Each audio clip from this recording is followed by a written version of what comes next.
Opinion and of ritual rage. How Kashmir moved beyond the politics of paralysis. Security, in most conflict-ridden societies, is defined by barbed wire, bunkers, and men in fatigues. But in Kashmir, it has historically been more elusive, less about the number of boots on the ground and more about the distance between the citizen and the state. For decades that distance was cultivated by political actors, who rather than bridge it, weaponized ambiguity, praising peace in Delhi while indulging radical sentiment in Srinagar.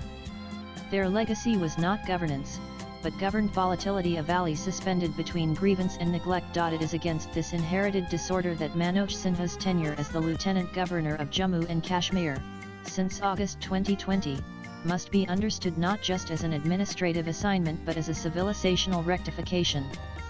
He didn't come to manage crisis, he came to undo its architecture. Perhaps the most striking illustration of this reversal is the vanishing of hurdles, which used to define and shape life in the valley. What were popularly known as enforced media shutdowns were only pseudonymous political tools. They were enforced social stagnation on a wide scale. During previous regimes, people tried to avoid going into areas that lockdowns would take place or even justified them as expressions of unique identity. Sinha's approach was different. He did not outlaw them, he made them obsolete. By strengthening public confidence in lawful governance and dismantling the underground networks enforcing hurdles, not a single hartal has occurred during his tenure. This surpasses law and order maintenance. It is the psychological emancipation of a society. That psychological shift encompasses yet another profound wound: the glamorization of terrorism. In the past, political funerals for militants served as a kind of public spectacle. Pictures of dead insurgents fueled folk hero worship, and entire constituencies thrived on the tacit embrace of radicalism, while mainstream political parties either turned a blind eye or quietly endorsed it to maintain their vote bank. This fantasy has been dismantled under Sinha's rule, not through brute force, but by starving it of moral and cultural sustenance.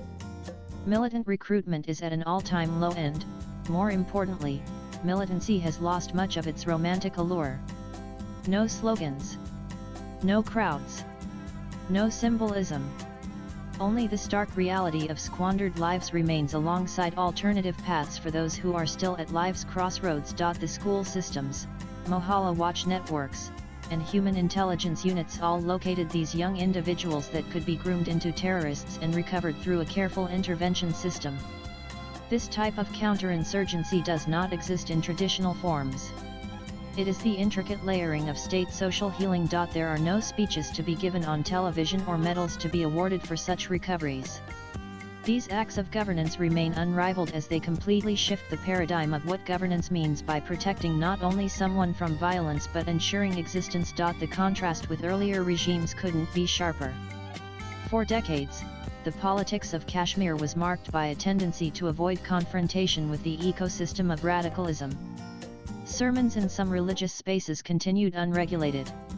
Radical narratives circulated in classrooms and chat groups. Political speeches skirted around separatism rather than confronting it. Governance became episodic: a curfew here, a crackdown there, followed by years of studied silence. Sinha, by contrast, has confronted the ideological soil in which militancy grows, and made it infertile.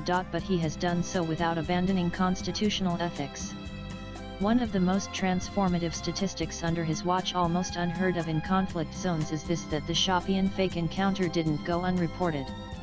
That is not a procedural anomaly, it is a deliberate moral signal. The state, under Sinha, does not require shortcuts to enforce peace. Its strength lies not in its might, but in its restraint. This verification has permitted the restoration of the social contract apparent in areas where terror once dominated. For the first time since insurgency, school schedules are operated continuously. Children from Trau, Kulgam, and Shopian attend classes expecting to learn rather than stage walkouts. Teachers have started preparing for examinations, untroubled by whether they will be conducted or not. Markets no longer stand idle waiting for ambiguous orders that could halt operations. Return of normalcy achieves the highest level of security policy advancement. This environment has also fostered a resurgence of constitutional patriotism. The Tiranga rallies are no longer organized events, they happen spontaneously. Republic Day and Independence Day are now observed and celebrated with pride in the districts that previously cowered on those dates. In regions notorious for school assembly boycotts, the national anthem is sung now. This change is not performative, it is participatory. And this shift points to something deeper. After decades, the state feels native or homegrown to its people. A slogan or party line serves as the inspiration for this transformation. Rather, it is based on an intricate belief rooted in deep ethical conviction as well as aligned with administrative strategy. The recent actions taken by Sinha illustrate that peace in Kashmir does not come from a bargain with disorder in the region. It comes from decisiveness and consistency. In contrast to past leaders who ruled with muddle-headedness, he rules on principle. In contrast to earlier politics which depended on sentiment-based negotiations, he constructs his governance on law stipulations. Importantly, he has demonstrated that security is not the absence of violence but rather the presence of dignity, routine, and aspiration. Security is not found in the silence of compliance but in the confidence of citizens living their lives unfettered by worry. That confidence now exists in Pulwama's exam halls, Anantnag's sports grounds, and Kupwaras marketplaces. Swipe left for next video. And that is Sinha's enduring legacy, not merely the enduring suppression of unrest but the reclamation of normalcy as a birthright. In reclaiming Kashmir's security, he has done more than restore order, he has restored the possibility of a future. The writer is a social and peace activist based in South Kashmir. He is a Rashtrapati Award recipient in World Scouting and has contributed to many local and national publications on a diverse range of topics, including national security, politics, governance, peace, and conflict. Views expressed in the above piece are personal and solely those of the authors. They do not necessarily reflect NEWS18's views. Latest blogs.